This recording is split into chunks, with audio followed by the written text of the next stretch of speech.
Voy a empezar a grabar. ¿Alguna duda, consulta? ¿No?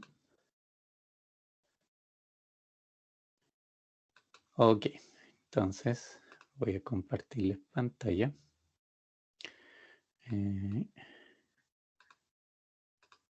Aquí, ahí, y nos vamos a ir acá.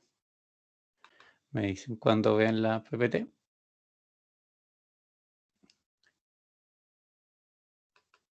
¿Se ve?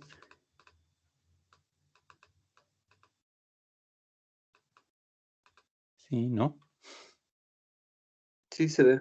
Ya. Sí, profe. A ver, ayer, bueno, dentro de todas las cosas que vimos, en realidad, o sea, principalmente, ¿cierto? No, lo que analizamos era el tema del procedimiento, digamos, que no debería seguir para efectos de hacer optimizaciones, ¿cierto? En estos casos. Porque hay obviamente, se pueden dar distintas situaciones en el fondo en lo que uno particularmente está buscando y también dependiendo de la forma y la particular, ¿cierto? De la figura que estoy trabajando.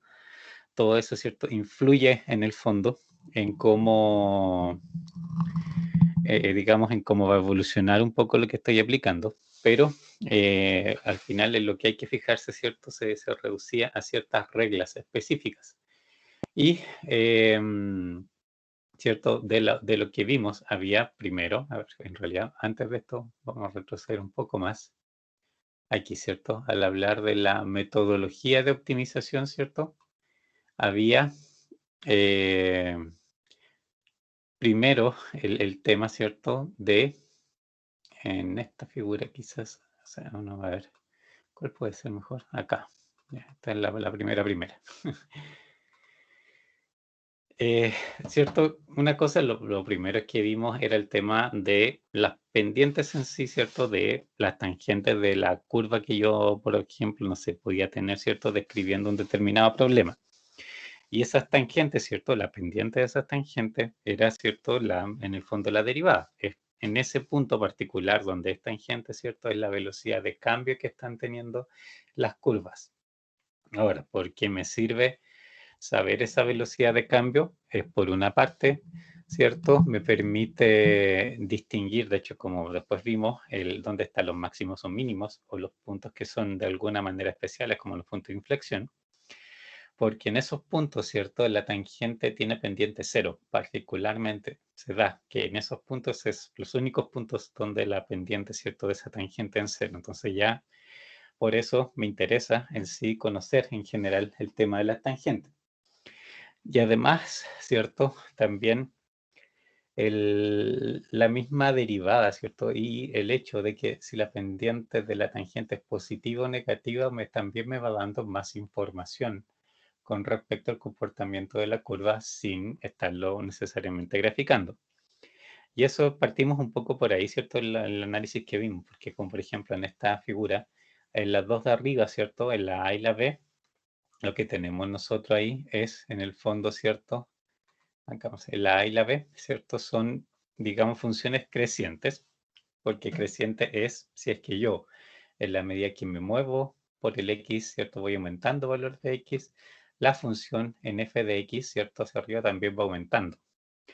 Una cosa es que vaya aumentando cada vez menos, como en el caso A, y otra cosa es que cada vez vaya aumentando más, como el caso B, pero va aumentando. Y eso es lo que la hace creciente. Y si en estos casos, ¿cierto? Distinguimos que estas pendientes, las tangentes, sí se comportan distinto dependiendo, ¿cierto? Del caso A o B. En el caso A, ¿cierto?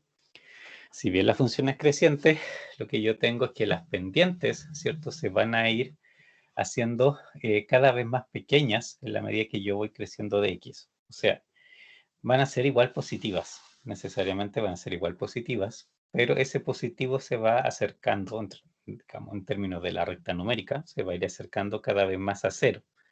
Y eso obviamente implica que si bien la función es creciente, digamos, empieza a decrecer esa tasa de crecimiento. El caso B es el caso contrario. La medida que yo me muevo a través de X, veo las pendientes, ¿cierto? Y las pendientes también son positivas y cada vez van siendo más positivas, van haciéndose cada vez más grandes, ¿cierto? Aquí lo que quiere decir que en el fondo esto se va empinando también sistemáticamente. El caso C y D es la situación contraria. Las dos son funciones decrecientes, ¿cierto? Pero son decrecientes de manera diferente. La que es de acá, ¿cierto? De la caso C, en el fondo está, cada vez decrece más rápidamente. ¿Por qué? ¿Cierto? Si ustedes ven las pendientes, en este caso, siempre son negativas. Siempre en este caso, si es decreciente, va a ser negativa. Pero cada vez el número es más negativo, que en el fondo, o sea, cada vez se aleja más, por supuesto, del, digamos, del cero en términos absolutos, ¿cierto? Y por lo tanto, es la pendiente cada vez más fuerte, más negativa. Estoy más lejos, efectivamente, del cero. Y el otro caso es como una decreciente igual, pero que cada vez decrece menos. Y en este caso, ¿cierto? Si ven también las pendientes de las tangentes, cada vez, ¿cierto? Este valor va siendo más cercano a cero, o sea, en el fondo, ¿cierto? Que en sí, digamos, el valor de la pendiente, yo veo que el número se va aproximando cada vez más a cero, o sea, se va haciendo en ese sentido, desde este punto de vista, ¿cierto? La pendiente más plana, ¿cierto? Para acercarse en algún momento quizás a cero, que es donde efectivamente, ¿cierto? Estaría el punto, digamos, de mínimo, por ejemplo, por lo menos en este trayecto, ¿ya? Eso vimos con esa parte, el tema de particularmente de las pendientes. Aquí, bueno, hicimos esas descripciones y acá, ¿cierto? En esta parte en particular, em, lo que más nos llamó aquí en realidad, o sea, la atención, ¿cierto? Es el papel de la segunda derivada, ya que también, ¿cierto? Pues vimos, por supuesto, dentro del el resto de en el proceso de optimización en sí, ¿cierto? Uno de los temas o sea, o uno de los elementos que yo uso para ver efectivamente cómo analizar y obviamente tomar conclusiones es precisamente la segunda derivada. Porque aquí, por ejemplo, bueno, creo que en el siguiente aquí queda más claro, ¿cierto? Esto en el fondo son como los cuatro trozos que tenía, ¿cierto? La misma curva anterior, si se fijan. Es como lo mismo, pero lo dividí en los segmentos que ahí aparecen, ¿cierto? A, B, C, D, E. Y aquí, ¿cierto? Se ve un poco el cómo se comporta tanto la primera como la segunda derivada cuando la curva tiene estas formas. En el primer caso, cuando el segmento, ¿cierto? Entre A y B, ¿cierto? Nosotros vemos que esto es decreciente, es evidentemente, ¿cierto? Decreciente.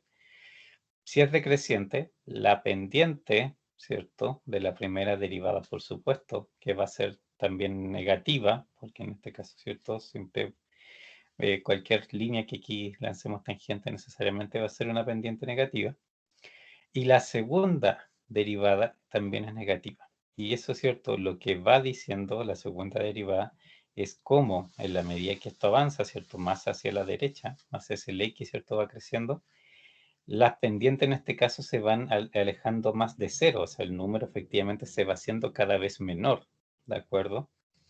Y eso implica alejarse de cero, aunque claro, cada vez menor es que pase a un número negativo más grande, menos 30, menos 40, menos 50, en ese sentido, ¿cierto? Como valor absoluto uno lo ve más grande, pero es en realidad más negativo, está más lejos del cero. Eso es lo que indica la segunda derivada. Cuando es negativa, ¿cierto? Eso es lo que va pasando. La primera les va a decir si es negativa o positiva. La segunda les va a decir si es que, como en el tiempo, digamos, esto va a ir aún más, ¿cierto? Alejándose. El segundo segmento aquí, BC, ¿cierto? También pendientes negativas, igual que el caso anterior, ¿cierto? Pero aquí la segunda derivada saldría positiva en esta clase de segmentos. Y eso lo hace porque, ¿cierto?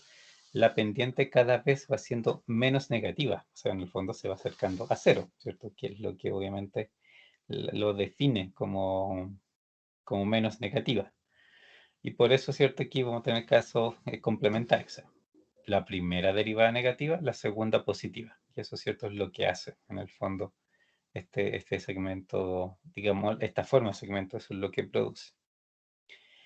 Del C al D, hacia arriba, ¿cierto? Pendientes de primera derivada, claramente esto es positiva, porque por supuesto esto va creciendo en el fondo, ¿cierto? La función va creciendo.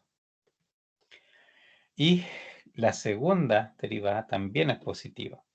¿Por qué? Porque aquí la dependiente, ¿cierto? De la derivada, además de ser positiva, en la medida, ¿cierto? Que voy aumentando, acercándome al D, cada vez la pendiente es más empinada, ¿cierto? Y eso hace que también vaya creciendo en el fondo. La primera derivada va creciendo en el tiempo y por eso la segunda derivada es positiva. Además de que la función es creciente. En ese sentido, aquí como todo crece en el fondo entre todas estas opciones. Y el caso de DAE, ¿cierto? El último aquí, también es creciente la función original. La primera derivada va a ser necesariamente positiva porque la función es creciente, ¿cierto? Así que aquí las tangentes van a necesariamente tener ese comportamiento. Y lo que sí, la segunda derivada es negativa en estos casos, porque si bien son pendientes positivas, cada vez son menos positivas. O sea, el número empieza a achicarse. Y por el lado positivo, obviamente el tema funciona de esa manera. ¿Ya? Esas son como las cuatro opciones que tenemos. Y esas cuatro opciones son las que, ¿cierto?, nos daban la información de qué cosa, en el fondo, eh, digamos, qué comportamiento tiene la curva, en el fondo, alrededor de la parte que estoy analizando. Y por lo tanto, eso sí me da ahí la información que necesito para sacar conclusiones, por supuesto. Entonces, de aquí vimos, bueno, identificación de máximos y mínimos, ¿cierto? Hablamos, acuérdense de esto, del concepto de los máximos relativos o locales, de los mínimos relativos o locales, que pasa, por supuesto, ¿cierto? Cuando, por lo menos en los puntos que están ahí en la zona, en el fondo, ¿cierto? No hay ningún valor mayor o ningún valor menor. Pero también, ¿cierto? De esa manera existen los máximos absolutos, ¿cierto? O los mínimos absolutos también, ¿cierto? O globales, que se llaman, que en el fondo ya dentro de la ecuación no hay ningún otro, digamos, punto que sea mayor o menor, ¿cierto? En el fondo, y eso también me sirve, muchas veces eso es lo que yo quiero identificar. Ahora, ¿cuál es el tema quizás aquí? Que obviamente estos puntos mínimos y máximos, por ejemplo, y los puntos de inflexión, cuando yo hago obviamente el análisis analítico, aparecen igual como ceros en el fondo, o sea, las primeras derivadas en esos puntos son ceros. Y no me da mucha más información, ¿cierto?, de qué otra cosa pasa. Entonces, al final yo tengo que complementar esa clase de datos con más información para obviamente hacerme un panorama completo de cómo puede ser efectivamente la situación que estoy revisando. Por ejemplo, aquí, en esta misma figura, si ustedes lo hubieran evaluado, les salen dos puntos, ¿cierto? Como máximos, les van a decir, o sea, puntos críticos de partida, ¿cierto? Van a tener por lo menos esos cuatro. Les van a salir dos que son de máximos, dos que son de mínimos. Pero ahí, por ejemplo, para saber cuál es máximo por lo menos absoluto y mínimo absoluto en este tramo, por ejemplo, de XL a XU, que serían quizás el dominio de la función, ahí tendrían obviamente que hacer la evaluación de los puntos para ver de los mínimos cuál es el más mínimo, por decirlo así, y de los máximos cuál es el más máximo. Y eso obviamente ahí tendrían los globales. Pero es todo un proceso, en el fondo, de ir detectando, evaluando, ¿cierto? Viendo a qué corresponde y posteriormente ya sacar las conclusiones definitivas. Esto, y aquí, ¿cierto? Es donde aparecía esto, ¿cierto? Que en el fondo era la prueba de la primera derivada que se llamaba, que es una de las formas de hacerlo, que obviamente aquí ustedes tienen que pensar, es un poco como lo que pasa en el sistema de ecuaciones, ¿cierto? Que al final uno tiene, o sea, prueba uno un método inicial, ¿de acuerdo?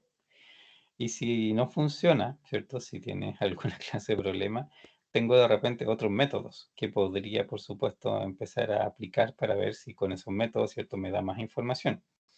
Porque en general, ¿cierto?, no todos los métodos sirven siempre para todas las situaciones inmediatamente, pues eventualmente, ¿cierto?, tengo que hacer ahí y adaptarme un poco en el fondo.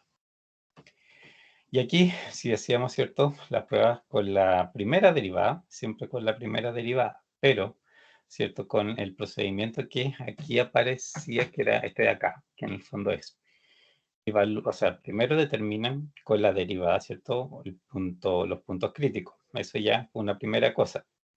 Y después, ¿cierto?, de encontrar ese punto crítico, lo que este método sugiere, ¿cierto?, es que yo mire un poquito a la derecha y un poquito a la izquierda de ese punto, que es en el fondo evaluar la función de la primera derivada con un número que sea ligeramente menor y ligeramente mayor al que yo determiné como punto crítico. Y eso, ¿cierto?, me va a caer en alguna de las situaciones que está acá. Y eso es lo que me permite, ¿cierto?, en el fondo, identificar si se trata, obviamente, de un máximo, de un mínimo, ¿cierto?, o de un punto de inflexión, porque lo que pasa, digamos, alrededor, obviamente, es diferente según eso. Por ejemplo, el caso es cierto, el caso A es un máximo. Sí, obviamente esa curva corresponde a un máximo, el punto de arriba, ¿cierto?, es efectivamente el punto, ¿cierto?, que a mí me interesa identificar. Y lo que pasa ahí, obviamente, en el punto máximo, en la primera derivada, ¿cierto? Lo que yo voy a tener ahí, por supuesto, es un punto, es cero, ¿cierto? Esa primera derivada se hace cero en ese punto y por eso yo identifico que sea que es el punto, digamos, crítico en el fondo. Y aquí miro, un poquito a la derecha, un poquito a la izquierda, ¿cierto? Y por ejemplo aquí veo un poquito a la izquierda, tengo pendientes positivas. Veo un poquito a la derecha, la pendiente es negativa. Entonces, ¿dónde se produce eso? Que yo vengo con pendientes positivas, llego a una pendiente cero y después mis pendientes son negativas, claramente es en una figura que tiene esta forma, necesariamente. Tiene que ser de esta manera. Entonces, ahí saben que esto es, por ejemplo, un máximo. El caso del mínimo es obviamente lo contrario. Yo tengo el punto crítico, lo identifico con la pendiente cero, ¿cierto?, de la primera derivada. Me muevo a la izquierda, me muevo a la derecha, evalúo, ¿cierto? Y si a la izquierda vengo con pendientes negativas que se hacen cero en el punto crítico y empiezan a hacerse positivas después del punto crítico, es porque estoy en esta situación, ¿cierto? Y en el fondo estoy con un mínimo. Que este caso, obviamente, puede ser mínimo, relativo, absoluto, dependerá del caso particular. Y los puntos de inflexión pueden ser de las dos formas que están acá. O sea, hay un punto crítico de partidas que también lo identifico, ¿cierto?, con la primera derivada, en ese punto se va a hacer cero. Y antes y después de este punto crítico, acá, ¿cierto?, la cosa es diferente. En este caso, antes y después, las pendientes son positivas, son igual positivas. Y eso quiere decir, obviamente, que si yo sigo creciendo en el fondo, pero como con otra curvatura, simplemente. Y en el caso, ¿cierto?, de, también el punto crítico se saca haciendo la primera derivada cero. Y antes y después vengo con pendientes negativas y sigo pendiente negativa a los dos lados, así que por lo tanto esto sigue siendo en general una función decreciente, solo que ahí tiene un punto de inflexión. Y el punto de inflexión, acuérdense que en el fondo es como el cambio de la concavidad, ¿cierto? En este caso.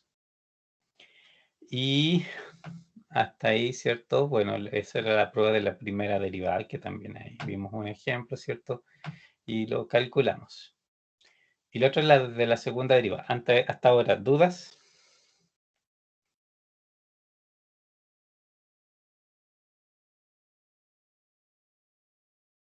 ¿No? ¿Todo bien? Ok.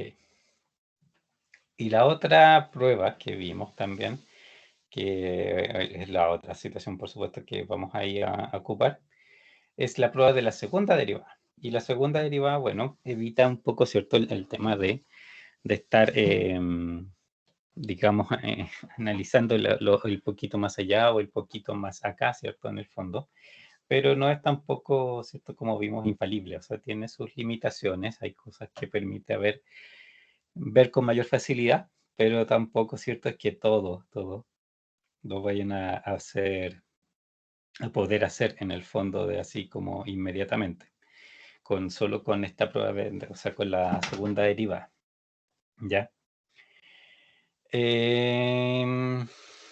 Aquí, ¿cierto? En estos casos, ¿qué pasa? Si la primera, primero, o sea, obviamente aquí tienen que identificar, ¿cierto? Los puntos críticos, que pues, son todos los puntos donde la primera derivada, ¿cierto? Se les hace cero, ya. Teniendo esos puntos, lo que van a hacer es evaluar la segunda derivada. Y ahí va a pasar, digamos, tres posibles situaciones. La segunda derivada es positiva. Si la segunda derivada es positiva, la función es cóncava hacia arriba en ese punto y hay un mínimo relativo, por lo tanto, lógicamente, porque es cierto, por la concavidad, digamos, se define así. Si por el contrario, la segunda derivada evaluada en algún punto de los críticos que determinaron es negativa, entonces cóncava hacia abajo, por lo tanto hay un máximo relativo en ese punto que ustedes identificaron. Nada de esto, obviamente, les dice particularmente cuánto les va a durar en el fondo para de ese mínimo, por ejemplo, qué tanto dura, qué tan lejos está lo próximo, por ejemplo, punto. Lamentablemente esto no dice nada de eso, pero sí se los identifica como punto. Y la tercera situación, ahí es lamentablemente, ¿cierto? En el fondo, no, cuando es cero, en el punto crítico de la segunda derivada es cero, en realidad no pueden ir con esta prueba tener conclusiones definitivas. Entonces, por lo tanto, necesitan necesariamente hacer alguna otra clase de prueba. Y ahí, por ejemplo, la de ver a la izquierda-derecha, ¿cierto? Primera derivada o graficar o muchas otras cosas, ¿cierto? En el fondo ustedes podrían aplicarlo, en el fondo, ¿cierto? Para ver en esas otras situaciones a qué corresponde en particular lo que estoy haciendo. Ya. Y... No, eso de la segunda derivada. Y también ahí vimos un poco de ejemplo. Ya, dudas. Antes de, ahora sí, porque tenemos que ir a meter mano, entonces en el fondo hay que aclarar antes de las dudas que tengan. ¿Alguna consulta?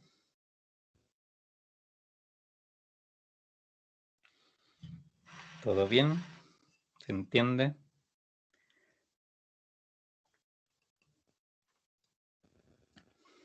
Sí, profe, no hay problema. Sí, ya. Entonces, aplicaciones. Y aquí, bueno, vamos a volver a ver un poco aplicaciones que antes habíamos visto, ¿cierto? En algunos casos un poco, no sé, quizás los mismos tipos de ejercicio, incluso hubieron ejercicios en el fondo que nosotros, ¿cierto? Habíamos visto y habíamos solucionado quizás de otra manera, pero no teníamos, ¿cierto? Las herramientas para hacerlo analíticamente. Entonces ahora, ¿cierto? Sí tenemos un poco más de herramientas para eso. Y obviamente también aquí hay algunos ejercicios nuevos, ¿ya? Y aquí vamos a ver las primeras aplicaciones, a ver si alcanzamos. Aplicaciones de ingreso constitutividad. Primero, obviamente, de ingreso, ¿cierto? Nosotros vimos estos casos anteriormente, ¿cierto? Graficamos también, obviamente, gráficamente y por Excel determinamos un poco los valores, ¿cierto? En algunos de estos ejemplos, pero ahora, ¿cierto? La idea es aplicar en el fondo lo que estamos viendo ahora, ¿cierto? Que en el fondo con derivadas tratar de llegar a las mismas conclusiones.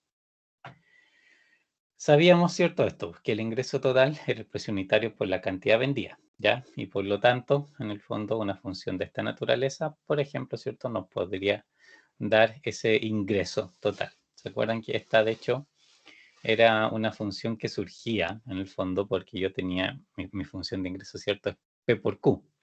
Pero en este caso, ¿cierto? El Q, a su vez, dependía del precio y por lo tanto, ¿cierto? Yo terminaba con una expresión de esta naturaleza, 50p cuadrado más 50p. En este caso, ¿cierto? Yo tenía esta clase de figura, que también, ¿cierto? En su momento la vimos. Entonces, aquí, por ejemplo, ya podemos hacer una primera mini aplicación, ¿cierto? De lo que hemos estado viendo. ¿Qué sería? A ver, primero, lápiz. Esa es mi función original.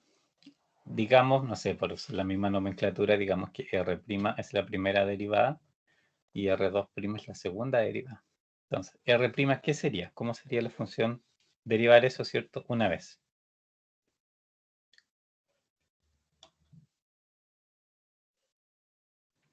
¿Cómo queda esa función si la derivo?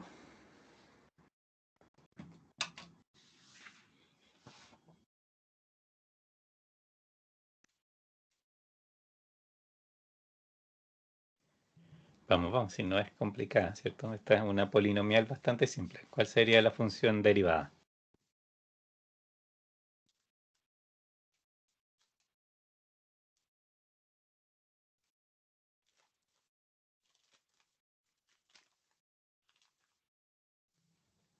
¿No hay opiniones? Bueno, acuérdense, en este caso, ¿cierto? Es una polinomial. De hecho, de partida aquí se aplican como dos reglas de manera simultánea. Una de que es una suma de funciones, así que a cada elemento le puedo aplicar, ¿cierto? La diferenciación por su cuenta. Y en el primer caso, ¿cierto? Tengo una polinomial, digamos un exponente 2, y por lo tanto, al derivarlo, lo derivo como una potencia, la típica función. Me queda, ¿cierto? Menos 100, porque ese menos 100 es del 2, ¿cierto? Por 50. Acuérdense que ese 2 pasa multiplicando adelante. 2 por 50, 100. P por elevado a 2 menos 1. Esa es cierto, la derivación le quita 1 a la potencia que estoy utilizando y por tanto me queda P. Más 500P, la derivada de 500P es solo 500 porque P, ¿cierto? La variable P queda como un 1. Entonces en este caso, ¿cierto? Ya no hay nada más que hacer. Menos 100P más 500 es la primera derivada. Y si esto lo vuelvo a derivar, la constante se va a desaparecer. La derivada de la constante, ¿cierto? Es 0.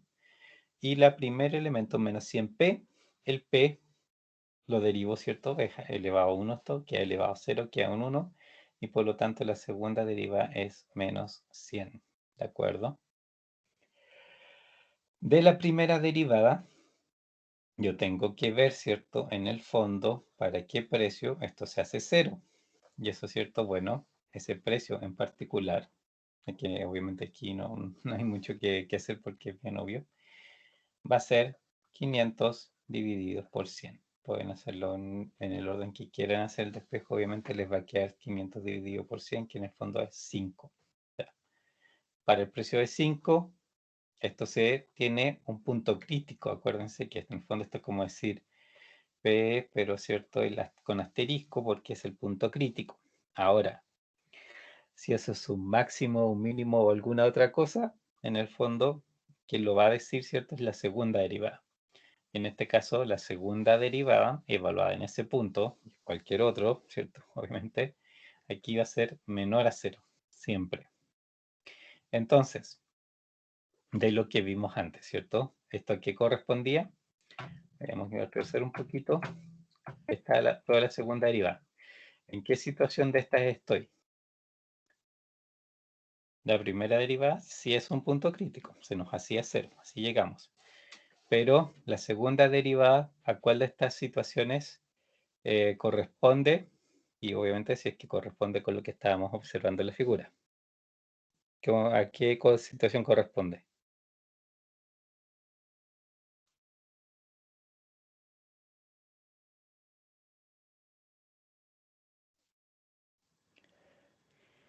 ¿Cuál es? ¿Cuál es? Acuérdense que la segunda derivada es una constante pero negativa. Entonces, ¿en cuál cae aquí? La B. La B, ¿cierto? La segunda derivada evaluada en el punto en menor a 0, ya. Y obviamente en este caso particular, como es constante, en cualquier punto que le evalúe, por supuesto va a ser siempre, digamos, negativa. Y eso es porque, obviamente, como es una parábola, está eternamente es cóncava hacia abajo, o sea, no va a tener puntos de inflexión, ¿cierto? Y por eso, ¿cierto? No, es una constante en el fondo la segunda derivada porque me avisa, ¿cierto? Que en realidad esto con cavidad no va a cambiar en ningún momento.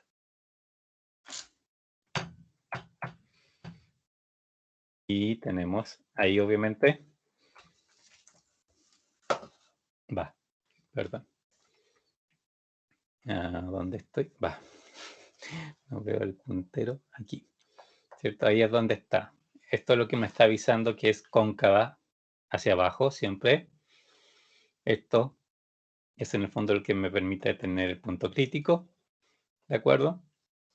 Y con eso ya yo sé de estas dos informaciones que al menos esto es un máximo relativo. Al menos, ¿cierto? Dado que esto es una parábola, y si la grafico, yo sé que evidentemente esto no es solamente relativo, sino que también es global, ese máximo, ¿ya? Pero al final eso es lo que hay que hacer, ¿ya? No tiene más ciencia, digamos, que lo que acabamos de hacer, simplemente hay que aplicar las derivadas y hacer las evaluaciones correspondientes y ver si puedo concluir, obviamente, algo, o si no tengo que buscar algún método complementario para llegar a la conclusión que necesito. ¿Dudas?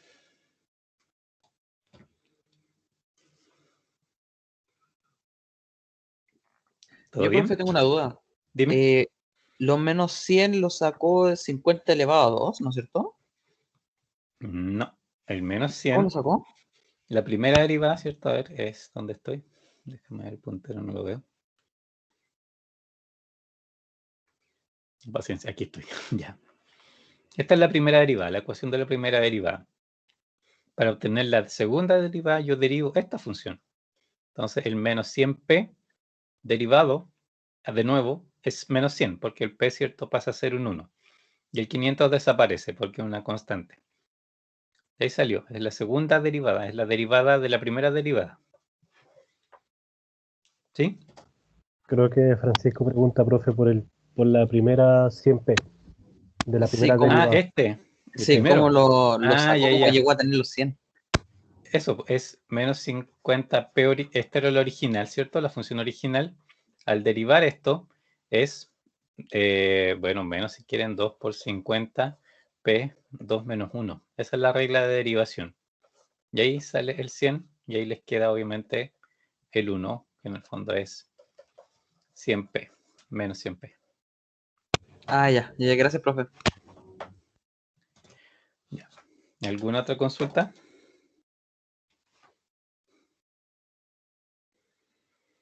¿No? ¿Todo bien? No, por mi parte no. Ya.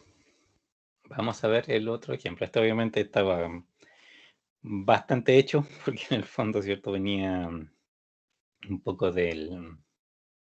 lo habíamos hecho, de hecho, antes con esa ecuación la habíamos construido en su momento, así que ahora necesitamos básicamente nomás hacerle la optimización.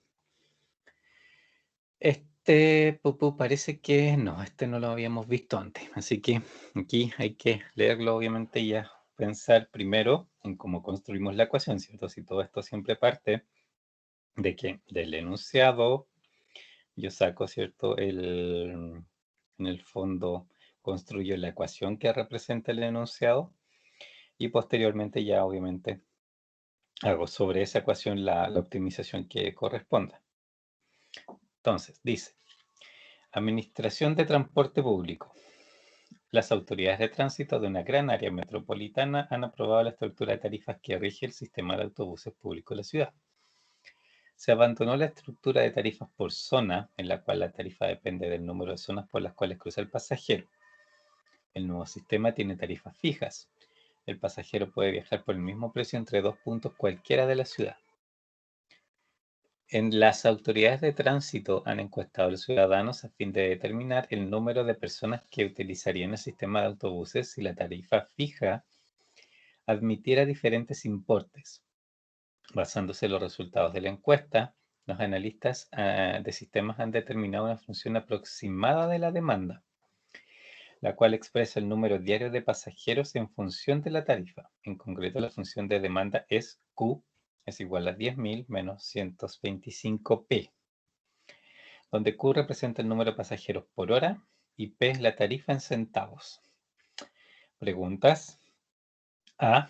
Determine la tarifa que se cobraría con objeto de maximizar por hora el ingreso por la tarifa de los autobuses. ¿De acuerdo? B. ¿Cuál es el ingreso máximo esperado? ¿De acuerdo? Y cuántos pasajeros por hora se esperan con esa tarifa. ¿Cómo lo hago? Con esa información. ¿Para dónde empiezo aquí a solucionar esta cosa? Me preguntan maximizar el ingreso, ¿cierto? Están hablando de maximizar el ingreso. Aquí. Y yo lo que aquí tengo es función de demanda. Entonces, ¿cómo llego de ahí a la función del ingreso?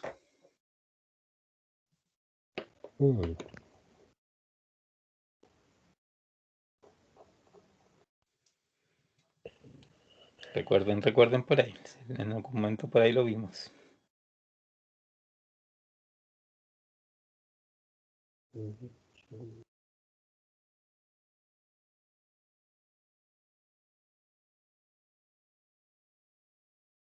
¿Les suena por ahí?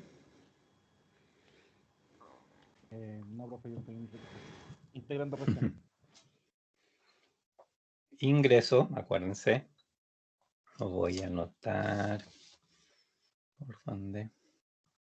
Por aquí. Acuérdense que decíamos que era, no, lo escribíamos obviamente de varias formas, pero por ejemplo si dependía, no sé, podía depender del precio, podía depender de otras cosas en realidad. Pero al final R, ¿cierto? Lo usábamos porque era revenue, que venía ingreso en inglés. Y de partida era P por Q. Su definición básica era P por Q. Es el precio multiplicado por la cantidad que vendes. Simplemente eso. Y de ahí, obviamente, aquí tenemos que ver. El precio es la incógnita. Y en este caso, ¿cierto? El Q que estoy buscando, o sea, el Q que es digamos, el que debo ocupar aquí, que en el fondo el que representa la cantidad que voy a vender, aquí ahora es una expresión. Y esto nosotros habíamos visto hecho en algún momento. Un ejemplo súper similar, que es cierto. ¿Por qué? Porque si esta función de demanda de partida, ¿cierto? La función, ¿dónde estoy para escribirlo? Aquí. Esta es la función de demanda. Y una función de demanda, ¿cierto? Lo que representa es cuánto ustedes van a vender para un determinado precio, en el fondo, ¿ya? Y aquí, ¿cierto? ¿Qué pasa? A ver, por ejemplo, dos casos extremos, ¿cierto? ¿En qué momento, o sea, qué pasa si P es 0 con la demanda? ¿Y para qué P, en el fondo, yo tengo Q0? ¿Dónde se producen esos dos puntos extremos? De partida, si P es 0, ¿cuánto me demandarían? 0. No, todo lo contrario. Oh. Es función de demanda, acuérdate, la Uno. función de demanda lo que representa es cuánto te van a pedir en el mercado para un determinado precio en este caso. O sea, si tú regalas algo, obviamente es cuando más te van a pedir del producto. Si tienes un precio bajo, vas a tener una buena demanda. Si empiezas a subir el precio, en realidad ahí te empiezan a demandar menos, ¿cierto? En este caso la función de demanda representa eso, el cuánto el mercado te pide para tu nivel de precio, pero la lógica es que si cobras más caro, en la medida que vayas cobrando más caro, también, ¿cierto? Te van en el fondo demandando menos. Así que con precio cero, ¿cuánto te demandarían?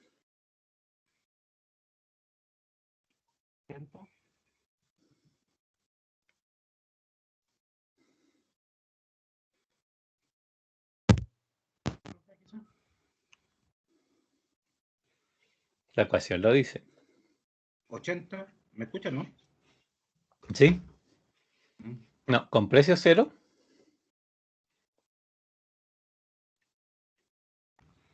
Sí. 80.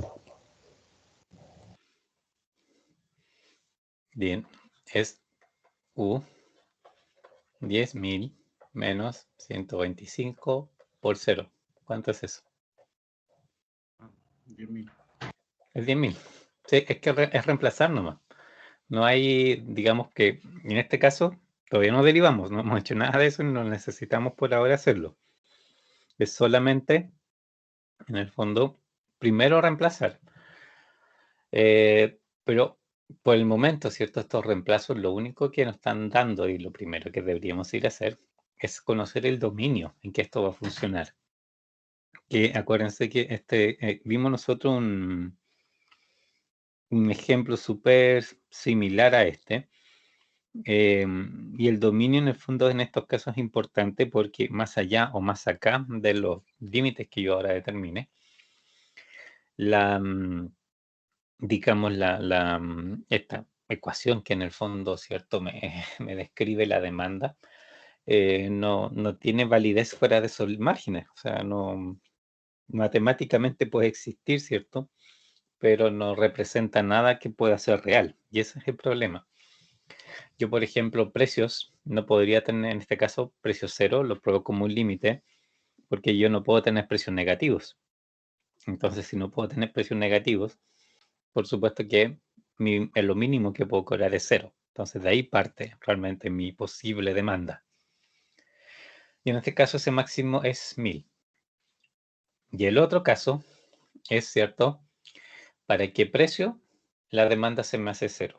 Que es la situación contraria, que obviamente es la medida que yo empiezo a aumentar en el fondo, ¿cierto?, progresivamente el precio, ¿cierto?, del producto.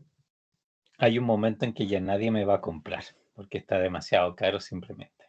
Entonces, en ese caso, ¿cierto?, ¿cuál sería, para qué precio esto se vuelve, la demanda se vuelve cero?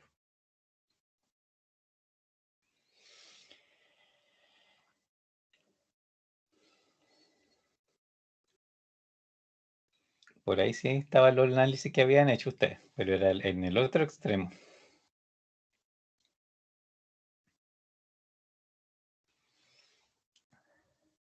¿Para qué precio yo tengo que no tengo demanda?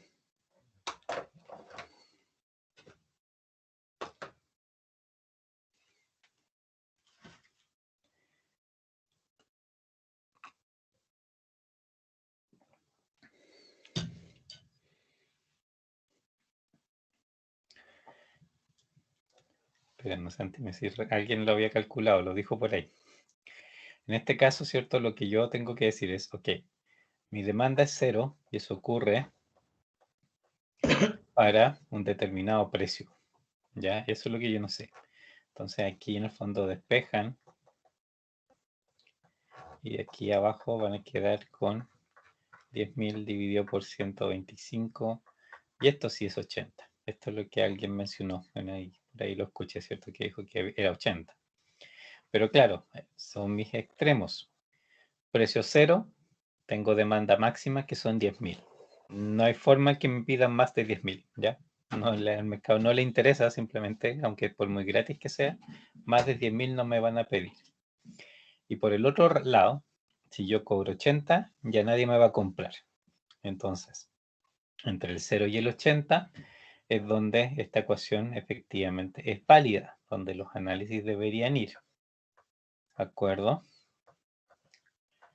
Y esto sería el dominio de esta función. Y eso siempre es una de las primeras cosas que yo tengo que determinar, porque después cuando haga la figura, puede que la figura tenga muchas variaciones y suba y baja y hace cosas vueltas y cosas raras, pero tengo en primer lugar que ver, obviamente, en qué lugar la función está desde la realidad definida. Aquí, ¿cierto? De nuevo, no podría, por ejemplo, ya dijimos, ¿cierto? No podemos tener precios inferiores a cero, eso no existe. Y precios superiores a 80, claro que existen, pero si ya con 80 llegué a demanda cero, de ahí en adelante, en el fondo, cualquier precio que esté sobre 80, mi demanda va a seguir siendo cero. No es que sea negativo ni nada. Técnicamente, desde ahí en adelante, es simplemente cero.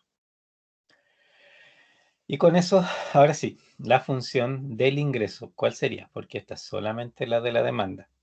Yo lo que necesito, ¿cierto?, es terminar con mi R de P en este caso, porque depende del precio. ¿Cuál sería mi función de ingreso?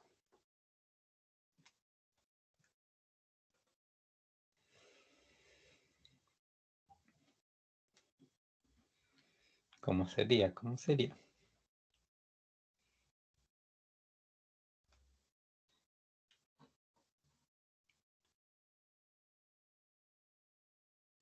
El B por Q. ¿Cómo es?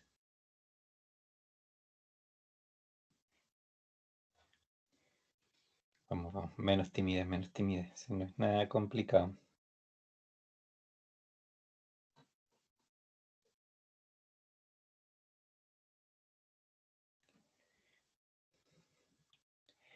¿No hay opiniones? Ya. P por Q. Simplemente P, que obviamente es el precio, este P, ¿cierto? La primera que está ahí. Pero el Q, ahora para mí, es toda esa expresión que está ahí. Porque es un Q, pero dependiente de P, que es lo más normal del mundo. O sea, obviamente es súper difícil que yo tenga una función de demanda que no dependa obviamente del precio, porque el precio, por supuesto, que influye en cuánto la gente me va a comprar. Ahora, hay eventualmente funciones de demanda donde no depende el precio, pero porque no son, porque son demandas dependientes, que se llama en el fondo, ya porque dependen de otra cosa. Por ejemplo, si ustedes, no sé, pues, van a construir autos, ok, el auto en sí es una demanda independiente, es aleatoria. Ustedes no pueden saber, ¿cierto?, exactamente cuántos autos les va a demandar el mercado. Eso no lo conocen. Pero si ustedes determinan, por ejemplo, ok, vamos a vender 10.000 autos, de ahí en adelante ustedes saben, por ejemplo, que necesitan 10.000 puertas delanteras derechas. Ok, porque lo manda el otro elemento. El auto completo manda en el fondo al resto, a sus componentes en cantidades específicas, ¿ya? Entonces, eso, por ejemplo, esos casos, ahí, claro, esas demandas en el fondo no dependen del precio, no tienen nada que ver con el precio. Pero si es realmente algo que viene de afuera del mercado, de la gente, que es en realidad, obviamente, tiene toda la aleatoriedad que tiene la vida real, en el fondo pasa esto, que te depende en realidad del precio. Y aquí, bueno, si multiplican ustedes, obviamente esta expresión les queda 10.000 P menos 125 P cuadrado. Y esa sí sería su función de ingreso, ¿de acuerdo? Y ahí vienen las tres preguntas, pero estas las vamos a hacer, de hecho, en la otra hoja para que vamos a copiar algunas cositas y pasarla a la siguiente. Y de vamos a ver, obviamente, un grafiquito que está. Ya. O podemos escribirla 125p cuadrado más 10.000. Ya puede ser quizás en ese orden para que nos quede un poco como habíamos hecho la anterior. RDP, la función de ingreso que depende del precio, menos 125p cuadrado más 10.000p. Y la pregunta, ¿cuál era? Determine la tarifa que se cobraría con objeto de maximizar por hora el ingreso por la tarifa de los autobuses. La función de hecho de ingreso es por hora, o sea, ya está en el marco que obviamente aquí se menciona.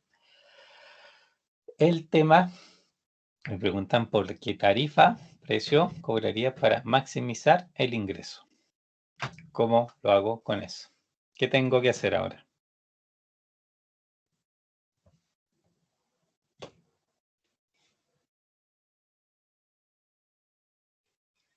¿Qué tengo que hacer? ¿Qué tengo que hacer? ¿Por dónde parto? Lo primero que calculo. ¿Me pongo a derivar o hago alguna otra cosa?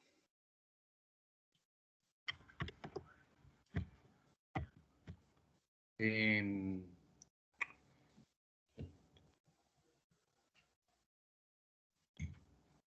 sí, yo creo que podría derivar de principio. ¿Cierto? Porque me están preguntando por el máximo en el fondo, ¿ya? Igual, bueno, ahí podemos irlo a graficar en el fondo para ver, obviamente, es una parábola, ¿cierto? P cuadrado. ¿Y es cóncava hacia dónde? El menos nos dice eso, ¿cierto? En este caso, obviamente, es como simple. Si es cierto negativa, la parábola es hacia abajo, es cóncava hacia abajo, por lo tanto tiene un máximo ese número. Así que obviamente si sabemos por el que una parábola, así como súper simple la ecuación, sabemos por dónde va esta cosa. Pero sí, primero, ¿cierto? Sería derivar esto porque necesitamos saber para qué P yo tengo R de P máximo en el fondo. Eso es lo que me interesa determinar. Entonces, tengo que derivar. Y aquí la derivada, ¿cómo sería? Derivar esta ecuación. También no es complicado, obviamente. 250 por 250p.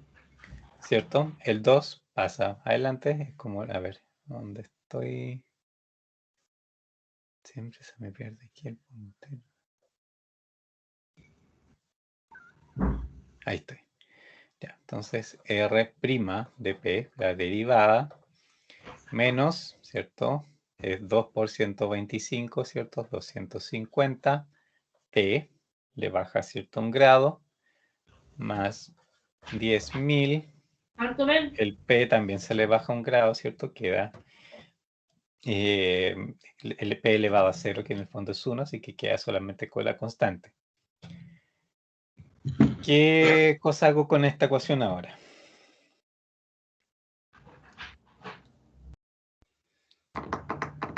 Despejar ¿Y qué saco con eso? ¿Para qué quiero despejar? ¿Qué es lo que identifico ahí? el valor de p. ¿Ya? ¿Pero qué sería en ese sentido? Ese P, ¿por qué me interesa particularmente ese P? ¿Qué representa ese P? Sería el máximo. Eh,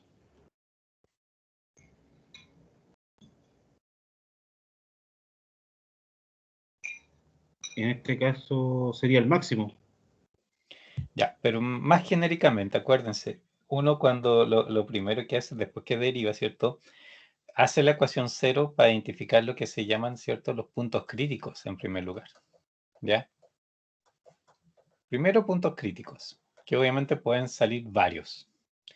No todos pueden ser máximo, no todos pueden ser mínimo, puede haber obviamente una mezcla, puede que sean de estos puntos indefinidos, ya, montones de cosas pueden salir dependiendo de la ecuación. Pero genéricamente simplemente se le llama puntos críticos. Después el resto del análisis, ¿cierto? Me va a decir si ese punto crítico en particular, ¿cierto? A qué cosa corresponde, ¿de acuerdo? Y aquí, ¿cierto? Para tener este punto crítico es hacer R' de P igual a 0, ¿cierto? Que en el fondo igualar obviamente esta ecuación a 0 para sacar que P ¿cuánto sería? En este caso el P que ando buscando, podemos decir que cierto ahí aparecía como P asterisco en el fondo en lo que vimos. ¿Cuál sería el P? 80 se le adelante. Ah, no, este otro. 40 ¿Cierto? Es los 10.000 dividido por los 250. dividido por los 250. Bueno, por los signos, si lo pasan para acá, ¿cierto? Queda positivo, después pasar a igual positivo dividiendo. Así 40. que aquí el resultado sí es positivo, ¿cierto? Y 10.000 dividido por 250 sí da 40.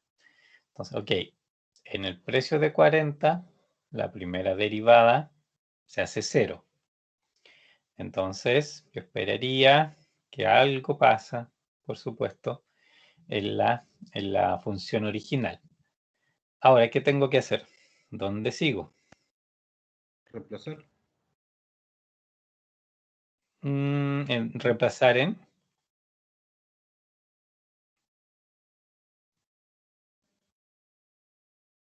la función. ¿En la original? Sí. Ya.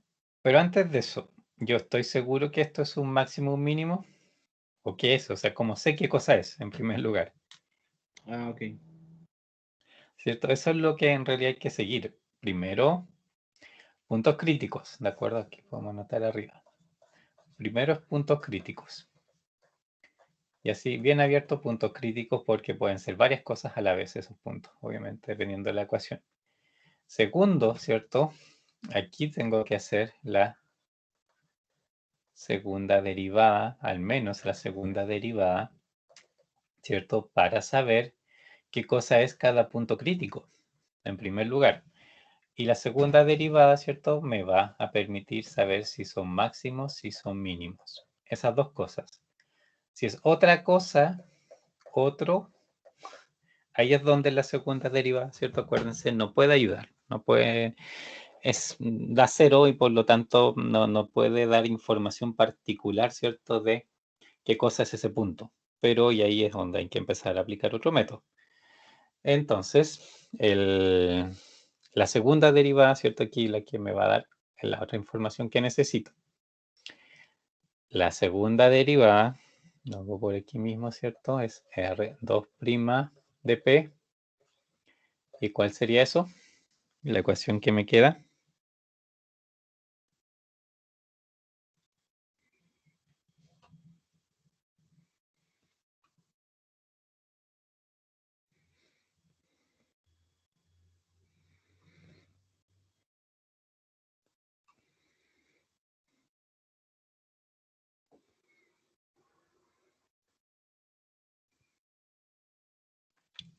¿Qué es lo que derivo para la segunda derivada?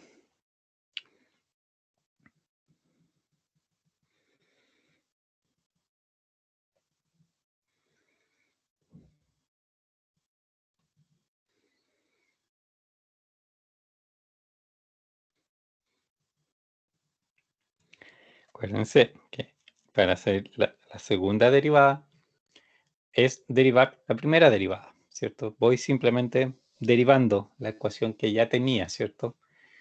Entonces, al derivar esto, menos 250p más 10.000, me queda el menos 250, porque el p pasa a ser 1 y la otra que era una constante, ¿cierto? Se elimina. Estoy un poco en la misma situación de delante. Tengo que mi segunda derivada es digamos, negativa, inferior a 0, ¿cierto? Entonces, ¿qué concluyo esto? Que es lo que me dice esta prueba de segunda derivada. ¿Se acuerdan? Lo vimos por ahí hace poquito, que era lo que nos decía.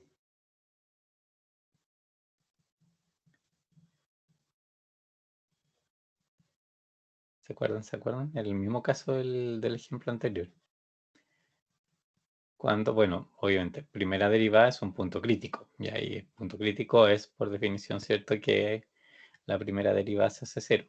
Y si la segunda es menor a 0, esto es lo que dice. Esto es un máximo, ¿ya? Esa es la prueba, en el fondo, de la segunda derivada les permite sacar esa conclusión inmediatamente. Máximos, mínimos, sí, les avisa. Otra cosa, no les avisa. Simplemente no dice, lo que les dice es no puedo saber, simplemente, y por lo tanto tienen que ir a aplicar alguna otra cosa, ¿ya?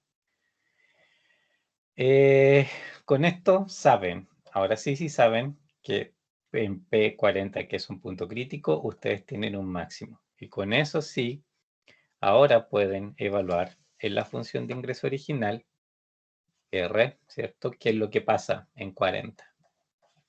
Y ahí tienen que reemplazar, sí. Menos 125 por 40 al cuadrado, más 10.000 por 40. Aquí hagamos una división porque no se ve, no de tanto. Y esto, ¿cierto? Es lo que sí les va a dar cuánto ingreso tienen como máximo. Menos 125 porque esto es 1600 ¿o no? 40 al cuadrado, creo. Más 40.000, no, pues más, pues 400.000. Porque le sumo un 0 ahí. Y 125 por 1600. ¿Cuánto es? Bastante. Por 1600, 200.000. ¿Ya? Menos 200.000. Más 400.000. Que obviamente esto es 200.000. Y este es el ingreso que ustedes tienen para P40. ¿Ya? ¿Sí o no? ¿Están de acuerdo? ¿Se entiende? ¿Dudas?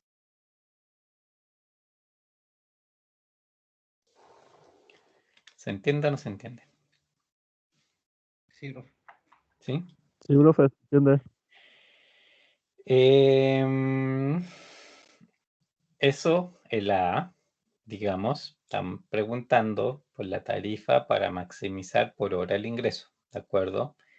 La B es cuál es el ingreso máximo esperado. Aquí en realidad, ¿cierto? Nosotros, esto, uy, casi borré todo lo que escribí. Esto es la A, la tarifa. Esto es la B, ¿cierto? El ingreso. Y la tercera, ¿cuál dice? ¿Cuántos pasajeros por hora se esperan con esa tarifa? ¿Esa cuál, cómo la saco? Con la que tengo ahí. ¿Dónde está esa información?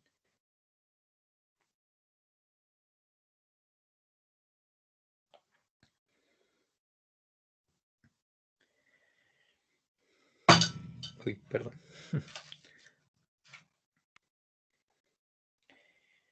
¿Dónde? ¿Con qué ecuación yo puedo sacar ese dato? Parece que alguien habló. Escuche bajito.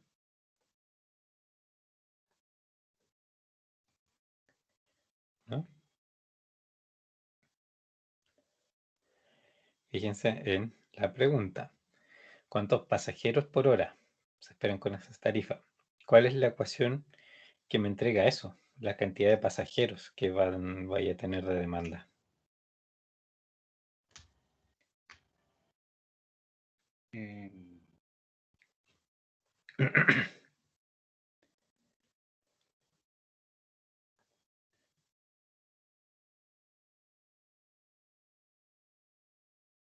¿Sería dividiendo los 40 por 200.000 o no, profe? No, porque los 200.000 es ingreso, es plata. Esto, ¿cierto? Esto es realmente plata. Y el P, claro, igual es plata en el fondo, pero es el pasaje individual. Y me están preguntando por personas, por pasajeros.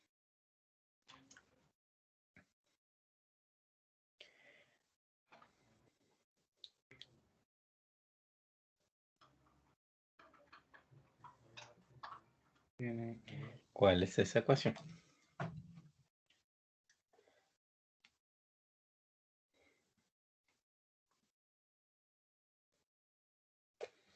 Por ahí partimos un poco este ejercicio.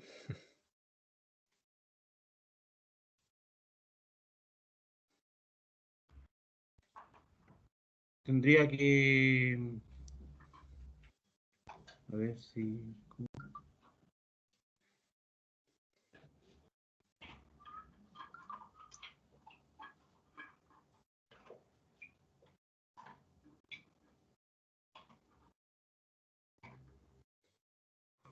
O sea, resolver la ecuación inicial, ¿no? Exacto, sí, se están complicando un poco. Sí, Es que en el fondo es la función de demanda. Si la función de sí, sí. demanda, lo que me dicen es cuántos, en este caso, clientes tengo. Cuánta gente, digamos, me empieza a hacer efectivamente, no sé, o productos existen en el fondo, en este caso son personas que requieren el servicio. Es así de simple. Es con esta función, 10.000 menos 125p. Y aquí me voy a esta otra parte. La C es la función de demanda. Q de P, depende del precio. 10.000 menos, ¿cierto? ¿Era cuánto? Era 125, si estaba bien. Ay. Menos 125p. No son los 10.000. Menos 125 por 40, ¿ya? Y eso 40 por 125 es 5.000.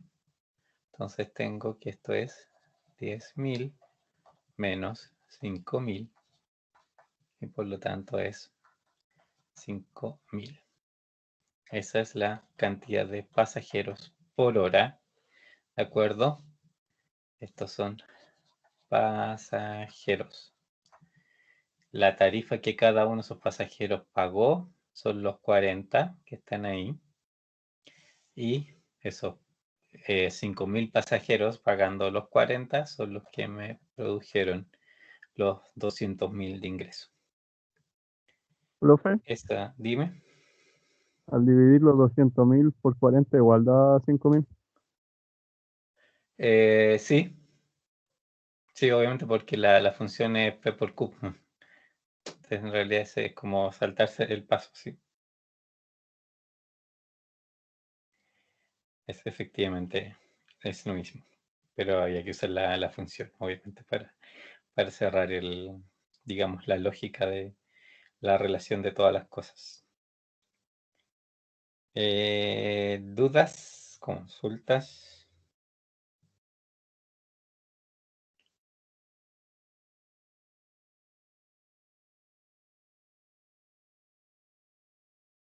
Todo bien ¿No? por mi parte, profe. ¿Sí? Ya.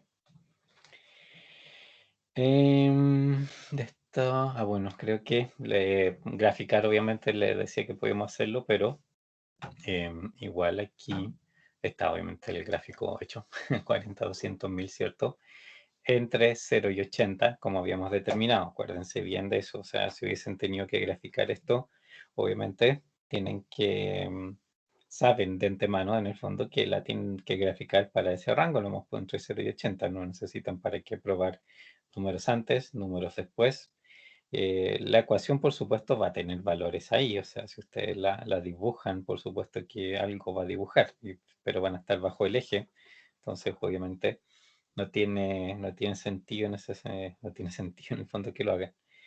Pero graficar entre 0 y 80 les iba a resultar esto y obviamente ahí en el punto máximo se iba a estar lógicamente en 40, ¿cierto? Con un ingreso de 200.000. Ya. Aplicaciones de costo, ¿cómo estamos de hora? Si alcanzamos a hacerla. O por lo menos avanzar suficiente. Acuérdense que de las funciones nosotros que vimos, digamos, habían funciones de partida, ¿cierto? De demanda. Estaba la de ingreso, que era, ¿cierto? El precio por la cantidad. Que estaban también las de costo, que obviamente costo es plata nomás, pero son puros costos, que no tienen obviamente otro elemento. Y ya cuando junto, ¿cierto? Los ingresos con los costos, ¿cierto? Tengo la función de utilidad que también, ¿cierto? Tiene su propio comportamiento. Y a diferencia de las otras, ¿cierto? Digamos, la utilidad sí puede ser positiva o negativa. En otros casos, ¿cierto? Solamente tenía, digamos, la de ingreso, digamos, por definición es solo positiva. Una cosa es que los ingresos me alcancen para tapar los costos, pero los ingresos por definición son solo positivos. Y la de costos, uno podría decir que también son solo positivos, pero son costos. O sea, en realidad es una cuestión obviamente conceptual, que el costo es una salida, ¿ya? Pero obviamente también es un número que no tiene por qué pasar de signo de un lado a otro de ninguna parte, ¿cierto? Simplemente costos. Cuando se juntan con los ingresos, sí, ahí obviamente los signos pueden variar, porque estas cosas son opuestas entre sí. ¿Ya qué dice esto? Administración de inventario. Un problema común de las organizaciones es determinar qué cantidad de un artículo deberá conservarse en almacén. Típico, ¿cierto? Y gran problema para muchas empresas tratar de saber con cuánto realmente, o sea, cuánto debería tener realmente. Porque ahí el problema, obviamente, si ustedes tienen de más, es plata detenida, porque obviamente son materiales que igual tuvieron que hacerlos, obviamente en algún momento. Y si no los venden, obviamente tampoco les sirve tenerlos ahí parados. Entonces, obviamente hay que tratar de minimizar eso. Y bueno, a ver, para los minoristas, dice, el problema se relaciona a veces con el número de unidades de cada producto que ha de mantenerse en inventario. O sea, obviamente si tienen varios productos a la vez. Para los productores, consiste en decidir qué cantidad de cada materia prima debe estar disponible, porque también, ¿cierto? Obviamente eso es inventario para ellos.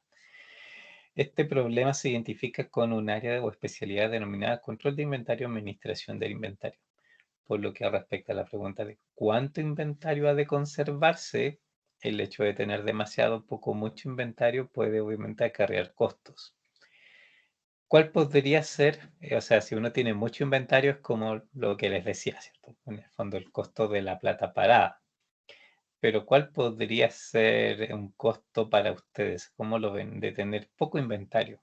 ¿Dónde puede estar el costo ahí?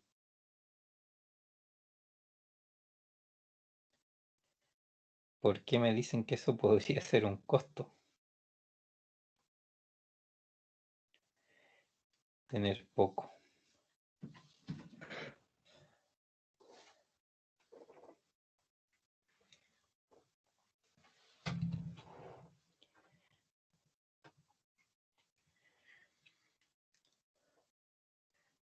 ¿De qué manera puede ser un costo tener poco inventario? Porque si por el otro lado, ¿cierto? Les dije recién, de que Bueno, tener mucho es un problema, ¿cierto? tener poco Porque puede acarrear un quiebre stock. ya, ¿y cuál sería el costo en realidad asociado? Perder el mercado. Exacto, no es de hecho lo que se llama, no es un costo directo, no es que de mí, por ejemplo, vaya efectivamente a salir plata, pero es lo que se llama costo de oportunidad. Y los costos de oportunidad, si ustedes quieren hacer un análisis realmente correcto en el fondo de lo que, digamos, del inventario y de todo eso, o sea, ustedes tienen que considerar los costos de oportunidad, porque se tratan, obviamente, de plata que igual ustedes están perdiendo por la decisión que tomaron. Y es todo un tema, analizar, por ejemplo, ventas perdidas, ¿de acuerdo? Muchas empresas no lo hacen, obviamente, y si algo no lo tienen, ni siquiera contabilizan que alguien se los pidió, ¿ya? O sea, para ellos pasa transparente el tema.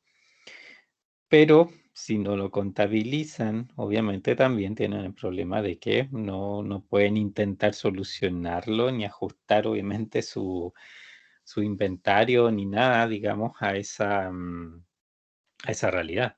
Y al final pierden plata, ¿cierto? Si ese es el tema. Por ejemplo, podrían perfectamente no sé, algo que tienen que ver stock, ok, llegan a cero, ¿de acuerdo? Pero ¿cuánta demanda más hubo en el momento que ustedes, por ejemplo, llegaron a cero? Esa en realidad es como la pregunta que debería interesarse en responder una empresa, porque es muy distinto a que, no sé, llegaron a cero y resulta que, no sé, hubieron 2, 3 demandas extra solamente, digamos, casi nadie más vino a pedir el producto, perfecto, ni un problema. Pero otra cosa es que si vinieron bien, no sé, vinieron 100 personas más a pedir la cosa y ustedes tenían originalmente un inventario igual de 100, en el fondo están hablando de que tienen el doble de demanda de lo que están fabricando y eso obviamente es todo un tema para ustedes. Ya, Profe, entonces, dime. yo creo que eso, dentro de la realidad, cuando hubo el estallido de la pandemia, a muchas empresas Ujú, les tiene que haber pasado con muchos productos, sí. porque la demanda obviamente aumentó. Ujú, Mucha gente, solamente al mantenerse en las casas, pasó con los, ¿cómo se llaman? Los productos de higiene, sobre todo, que sí, pues, muchas cuando no había cosas, por en ningún lado y todas esas sí. cosas. Ujú. Y, ahí sí, y todavía, o sea, hoy día, porque la gente está encerrada más tiempo, hay como demanda súper fuerte por cosas que normalmente no tenían tanta demanda. O sea, en general, por ejemplo, cosas que son para entretención de repente, ¿cierto? Para entretención dentro de la casa, eventualmente, ¿cierto? Antes, si bien tenían demanda, no tenían una demanda como la tienen ahora. Y es porque obviamente no, la gente quiere, se aburre dentro de la casa, entonces empieza a comprar cosas que normalmente no compraba. Dentro de todas, por ejemplo, no sé, pues un paso con instrumentos musicales. Yo la otra vez leí artículos de eso que estaban como súper, todas las fábricas de instrumentos musicales estaban como súper exigidas porque estaban vendiendo como nunca. Y es porque la gente está encerrada y muchos prefieren, Sí. pucha, hagamos algo con el tiempo, toquemos, aprendemos a tocar algo. Y resulta que al final les toca desaparecido de muchas cosas o se agota muy rápidamente, cosa que antes Por nunca ejemplo, pasaba. en tecnología a mí me pasó el año pasado que necesitaba comprar ¿cómo se llama? Un computador. Me hice un computador Sí, sí, y habían varias piezas que en todos lados sí. agotado, no había stock. Y de hecho, si se fijan, computadores, por ejemplo, hay, pero están súper caros. De hecho, he estado mirando y me llama la atención eso porque antes ustedes pillaban como ofertas buenas, o sea, computadores para características relativamente baratos y con buenas características.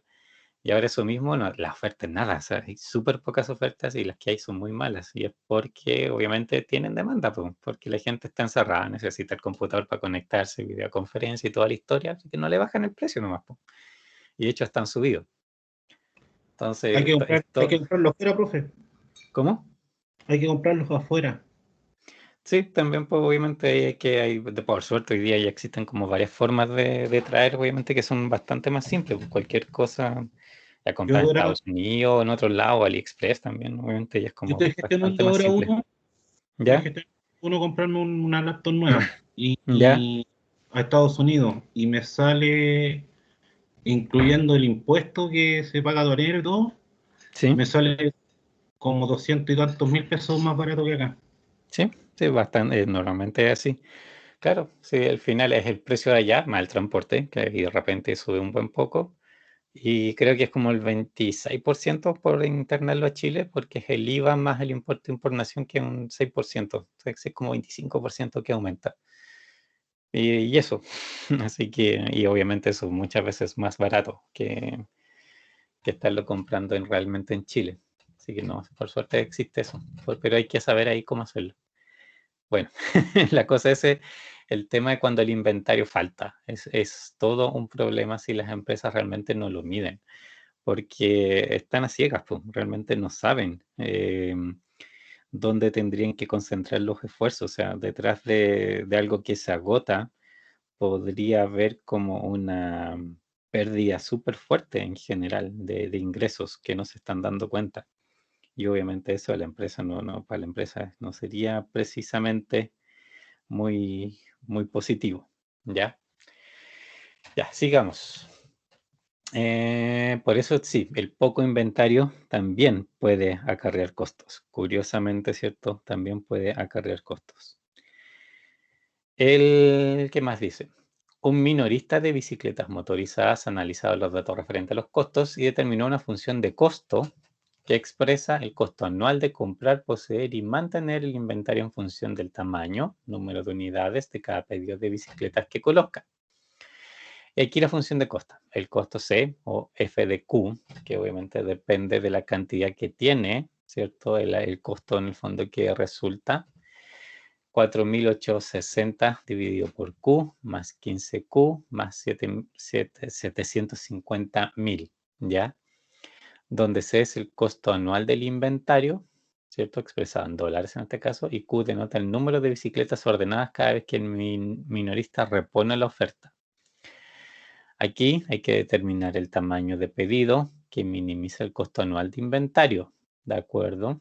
¿Y cuál se espera que sea el costo mínimo anual del inventario? O sea, tamaño del pedido, ahí ustedes, ¿cierto? Obviamente están hablando de el Q en particular, directamente del Q. ¿Y cuál espera que sea el costo mínimo anual del inventario? En el fondo es evaluar, obviamente, esta función de costo en el Q que estuvieron determinar. ¿Ya? ¿Dudas del enunciado? ¿Sí? ¿No? ¿Todo bien?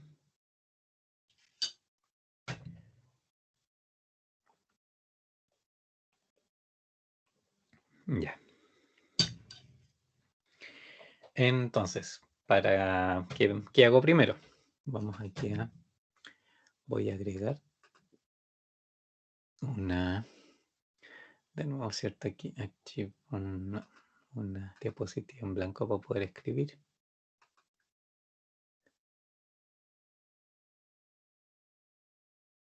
Pensé que se iba a caer. Ya.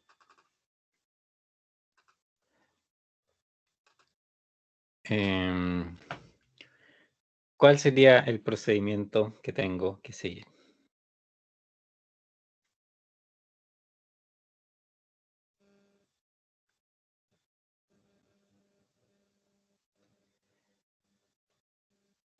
¿Qué es lo que? Tendría que despejar Q. Pero, primero, ¿qué cosa? Acuérdense el procedimiento que hace poquito, ¿cierto? Ahí mencionamos.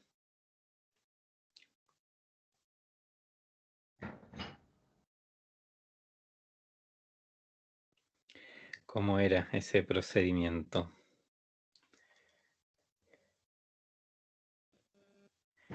A ver, primero voy a copiar la fórmula, ¿cierto? Es f de q es 4860, ¿cierto? 4860 dividido por q. 4860 dividido por q más 15q. Y el otro era una suma, creo. 7 a 150.000. Esa es la fórmula. Sí. Acuérdense. Dos pasos que mencioné en delante. ¿En qué orden tenía que ser?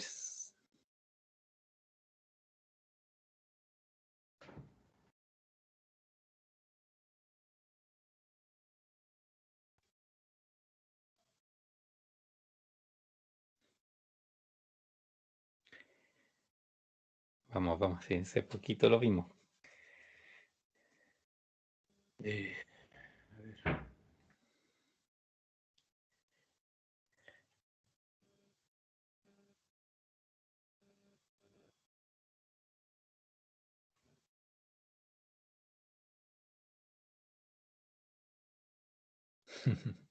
Ya, de nuevo.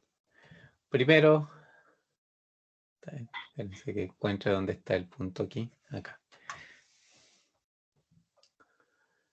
¿Cierto? Son los puntos críticos. Y segundo, ¿cierto? La segunda derivada. Para saber, por lo menos, ¿cierto? Si esos puntos críticos son máximos o mínimos. Y si no lo son ninguna de las dos cosas, pucha, ahí ya obviamente hay que entrar a aplicar otro método, ¿cierto? Para complementar. Y el punto crítico, ¿cómo lo determino?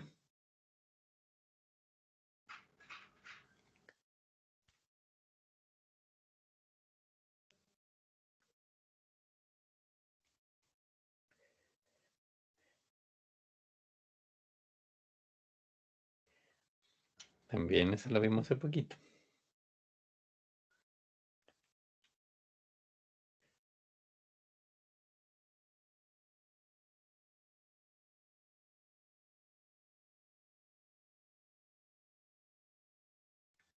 Derivando la primera derivada ¿Cierto? y Exacto, reemplazando después el Q. exacto. La derivada, acuérdense, el paso aquí 1, la derivada, en este caso vamos a hacer f' de q, ¿cierto? Es para obtener los puntos críticos. Es para aquí, ¿cierto? Yo necesito la primera derivada. Eso es lo que me permite. Los puntos críticos son donde la primera derivada, ¿cierto? Se hace 0, ¿de acuerdo?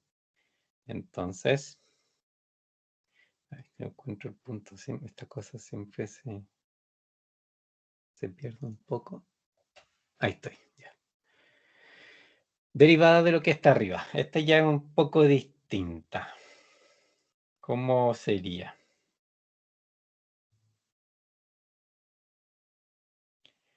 ¿No es cierto la típica, como dijera? Función. La típica, ¿cierto? Función polinomial como la habíamos visto hasta ahora, porque hay otra cosa Ahí tiene otra forma en el fondo. Es que tendría que despejarla porque si no así se está anulando. No. Pero despejar, porque la original, si las despejas, no dice mucho, porque es sobre la original, en realidad.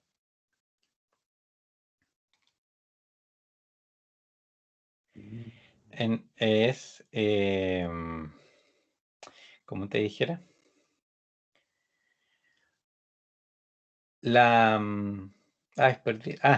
sí, acuérdense, esto, digamos, esta misma expresión, igual se puede, o sea, de hecho no es tan distinta a lo que veníamos haciendo. ¿Sí? Acuérdense que esto es 4860 por Q elevado a menos 1. Esto, acuérdense, dividir por una variable, y podría estar también, ¿cierto? Esto en el fondo elevado a un exponente también, es, digamos, elevar a menos algo. El Q menos 1 es 1 partido por Q. Es exactamente eso. Y esto queda obviamente igual, el resto. Perdón, esto en realidad no es la derivada, pues esto no debería escribirle. Pero es para recordarles, ¿cierto? Que esta cifra de arriba... ¿Eso sería logaritmo, profe, no? No, tampoco. Esto es 4860 Q a la menos 1. Es exactamente lo mismo. Y esta regla es una variable elevada a un exponente. No es en ese sentido diferente a lo que de hecho veníamos ocupando. ¿De acuerdo? Y sería, para derivar ese elemento, bueno, hagámoslo completo. Queda Que menos tengo 1 por 100, 4860 Q elevado a menos 1 menos 1. Porque ahí, ¿cierto? Se le resta 1 al exponente que ya tenía. Más derivada de 15Q es Q, ¿cierto? Está elevado a 1. Ese 1 pasa 15. adelante en el fondo. 15 por Q, que queda como 1. Y 0, porque, ¿cierto? La constante se elimina. Y esto de acá queda menos 4860 Q cuadrado más 15. Y esa es la primera derivada de esto. ¿Qué forma podría tener esta figura? ¿Se la imaginan?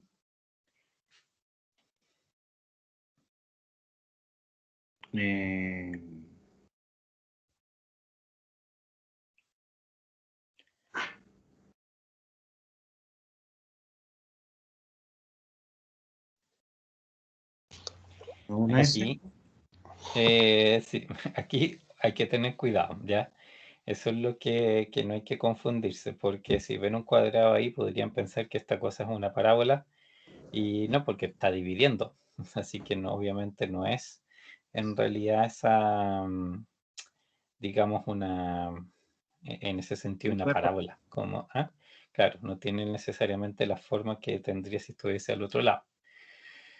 La podemos graficar, obviamente, para ver cómo se comporta, pero normalmente cuando hay una división, estas cosas son, no sé si se acuerdan de las funciones exponenciales siempre, o son así, ¿cierto? O son así, pero son como, tienen formas de este tipo cuando hay algo que es dividido por una variable, ¿de acuerdo? Son como siempre de un poco, o para allá o para acá, de alguna manera, ¿cierto? Tienden a tener un poco esa forma. Y repaso, ¿no? ya. Y esto, si yo lo quiero, obviamente los puntos críticos es cuando f' de q se hace 0. Entonces, ¿cuál es para qué q esto se hace 0? Entonces, aquí, esta misma expresión la pongo 4860 dividido por q cuadrado más 15 es igual 0. ¿Cómo despejan eso?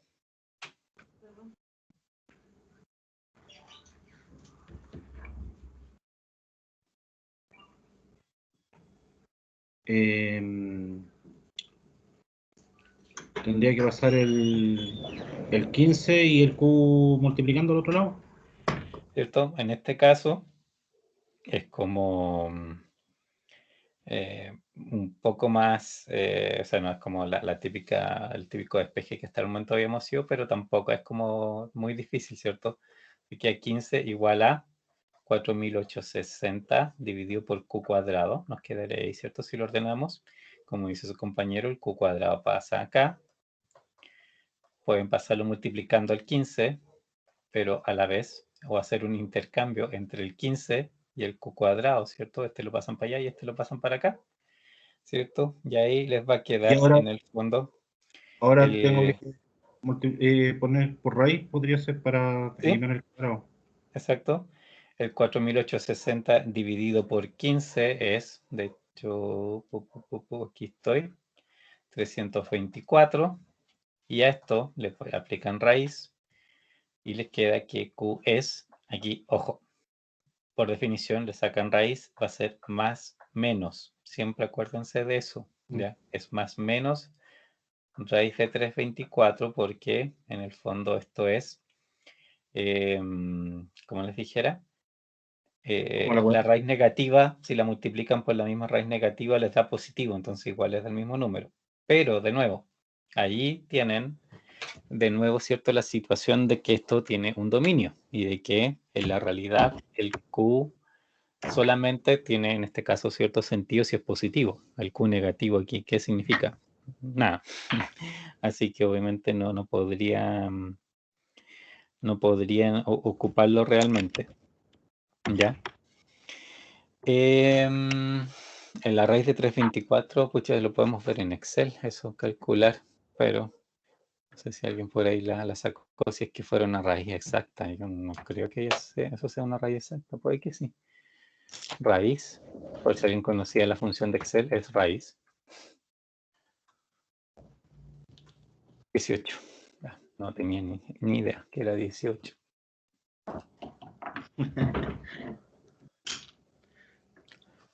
No estaba, digamos, en mi memoria que fuera 18 exactamente.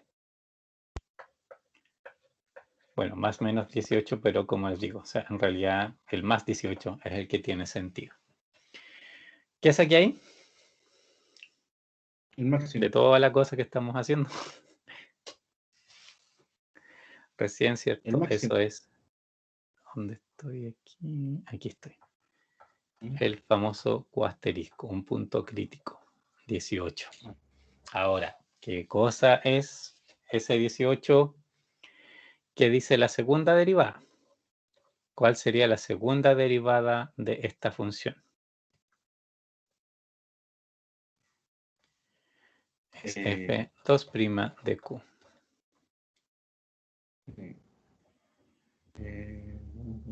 Sería...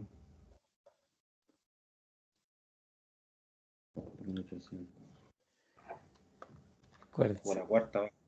Eso, acuérdense, esto es menos 4.860 por q elevado a menos 2. Así que igual en el fondo es menos 2, 4.860, q Y que a la cuarta. menos 2 menos 1. Y desaparece el 15. Obviamente ahí pasa a ser fijo. Menos por menos me da más y son 2 por 4.860, que obviamente eso es un número bastante grande. 4.860 por 12 es 9.720. Q elevado a menos 3. O cierto, lo mismo es 9.720 por Q al cubo. ¿Ya? Y lo que me sirve de esta segunda derivada es saber si esto es positivo o negativo evaluado en el 18. ¿Cómo sería?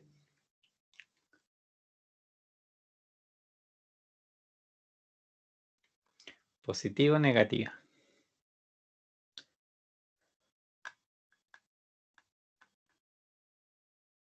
Vamos a ver.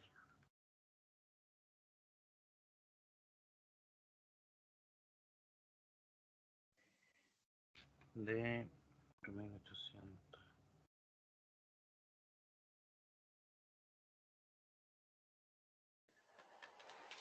En realidad, más que la operación, aquí lo que se tienen que fijar es los signos y obviamente los exponentes, ¿ya? ¿Por qué? Es un cubo. Acuérdense, ¿cierto? Que cuando uno tiene, por ejemplo, no sé, x elevado La segunda a derivada un me da par, 0. x elevado a impar, son dos cosas distintas. ¿Cómo? No te escuché. Me parece que la segunda derivada me dio 0. A ver, o tiende a 0.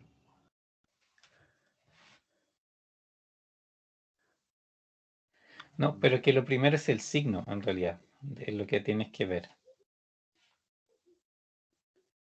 No, no me equivoqué. De hecho, esto debería dar casi 2, un pelito, menos que 2 me da la impresión. Pero fíjense en esto que estoy acá indicando.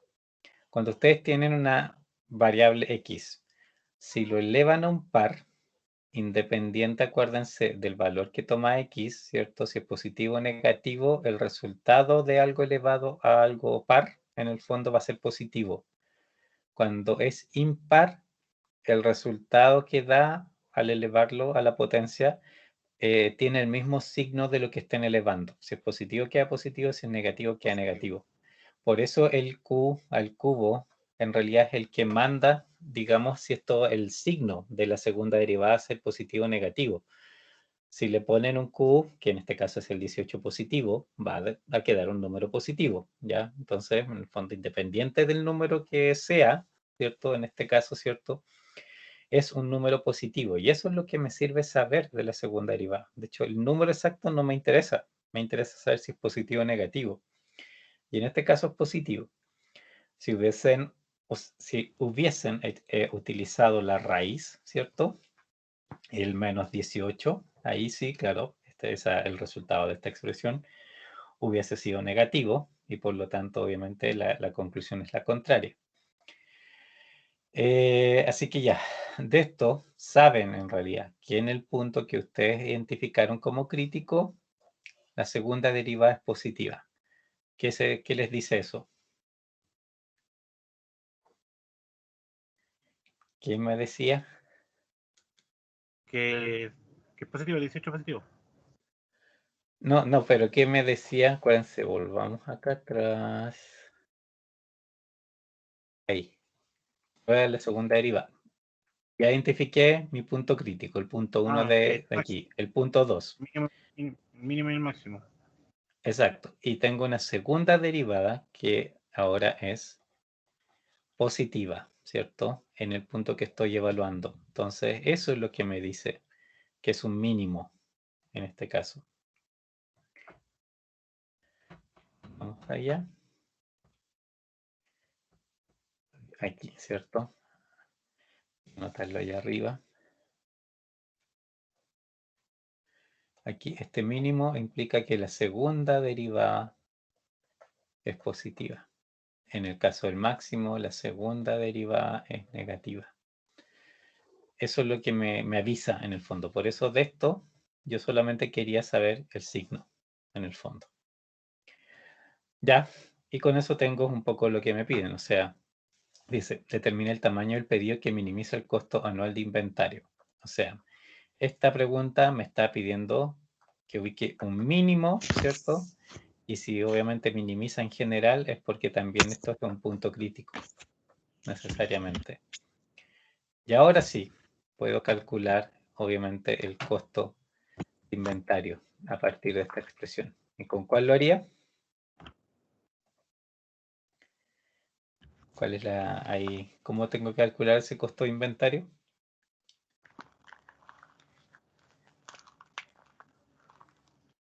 Por la función original. Exacto, es reemplazar en realidad en este de arriba, ¿ya? Y reemplazar. Ninguna ciencia adicional, solamente reemplazar. Ya, aquí está en realidad la figura.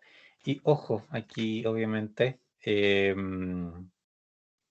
aquí hay una cuestión también de dominio. Esta función, la función original, ¿hay algún valor que no pueda tomar? ¿Existe algún valor para el cual tenga problemas?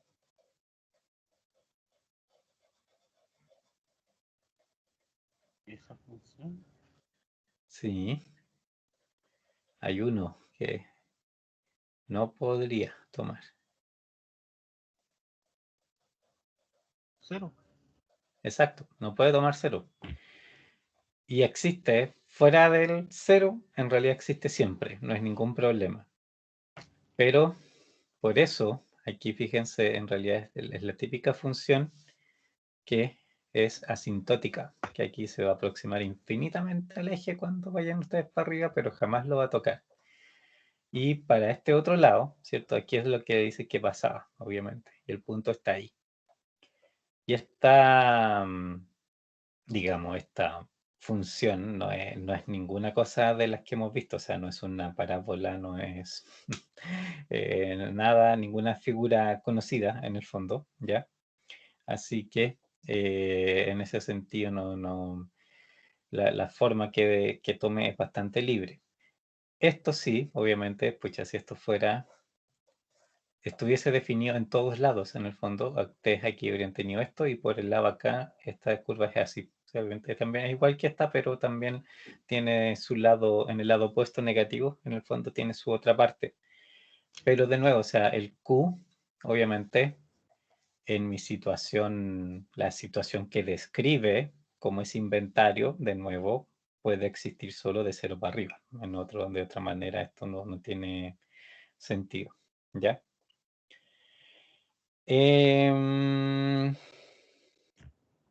Y eso sería, no sé, dudas. Ahí, de hecho, podemos calcular el costo, obviamente, aquí es más fácil porque no había mucho espacio al otro lado. Esto es dividido por 18, 15 por 18 y más 750.000. Esto sería 4.860 dividido por 18 es 270. Más 15 por 18, 270, ¿no?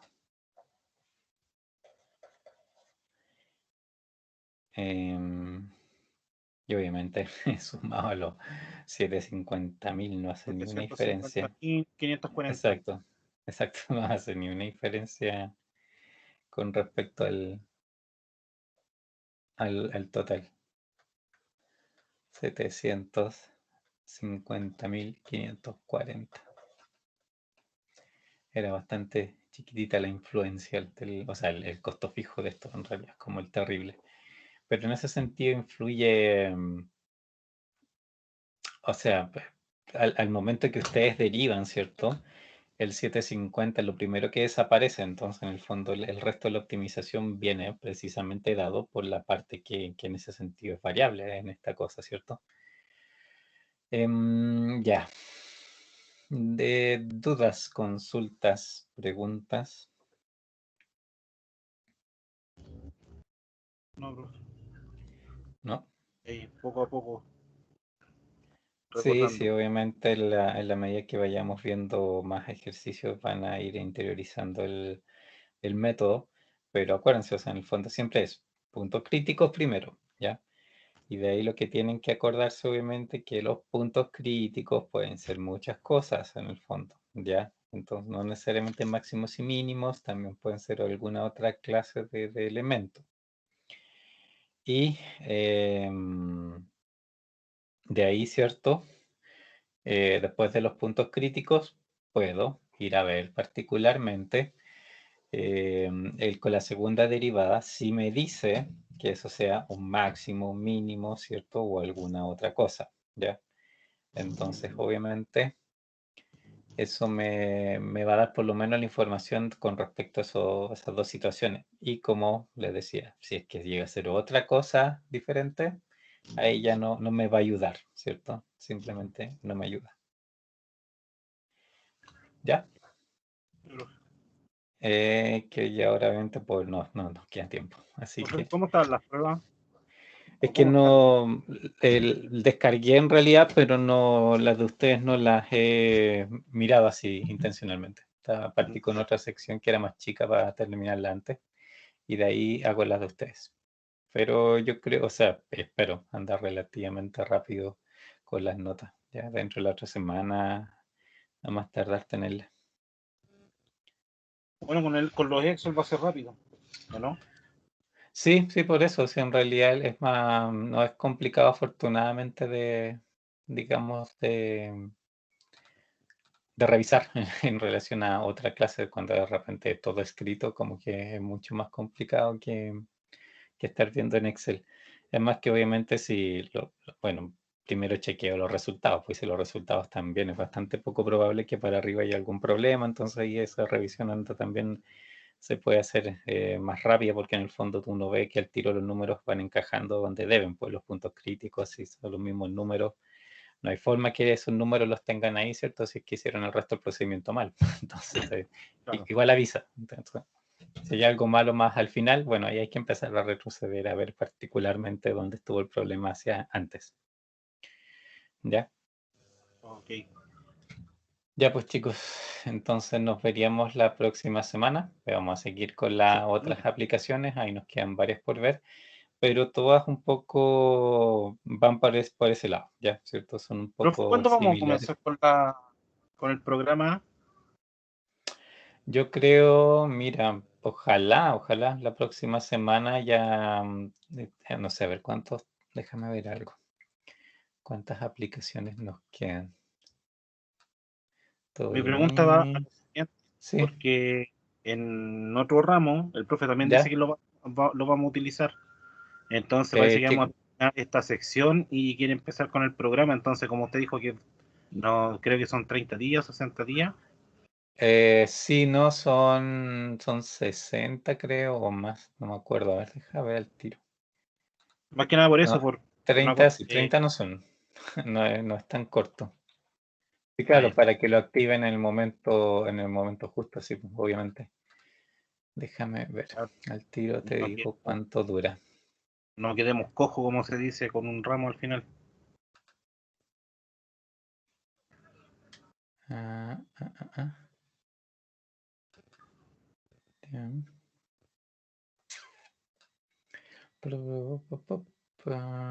Trial version 60 días. Ah, estupendo. Ah, entonces Sí, sí. tenemos... Debería, sí, pues, porque estamos, bueno, mediados de mayo, mediados de junio, mediados de julio, sí, pues ya debería como estar todo a esa altura listo. A ver, mire, nos queda por ver, digamos, las aplicaciones de utilidad, que en el fondo es más o menos lo mismo que veníamos haciendo hasta ahora. Y de ahí, voy a hacer varias de esas de costo, que son distintas, y otras aplicaciones, ya estas sí son interesantes, de repente podemos ver una de utilidad porque todas las otras son súper similares, entonces lo que les puede cambiar en el fondo es un tema de, más que nada de la función y de cómo va a derivar, pues, pero el procedimiento en ese sentido, ¿cierto? No va a ser realmente muy, muy diferente. Y las otras aplicaciones, claro, esas son más generales. Hay de muchas cosas en el fondo, hay cosas de medias geométricas, por ejemplo, ese caso que vimos también de la línea costera, ¿se acuerdan? Ese también se puede resolver. Hay otras que son minimizaciones de distancia, de camino, pero yo creo que la próxima semana puede que andemos ya casi terminando como para empezar a ver. O sea, obviamente terminamos eso. Le puedo dar la evaluación de esto, obviamente, para también una semana para resolverlo y quizás en paralelo ir viendo más ejercicios, ya, para que obviamente vayan aclarando sus dudas ahí de los procedimientos. Y, em,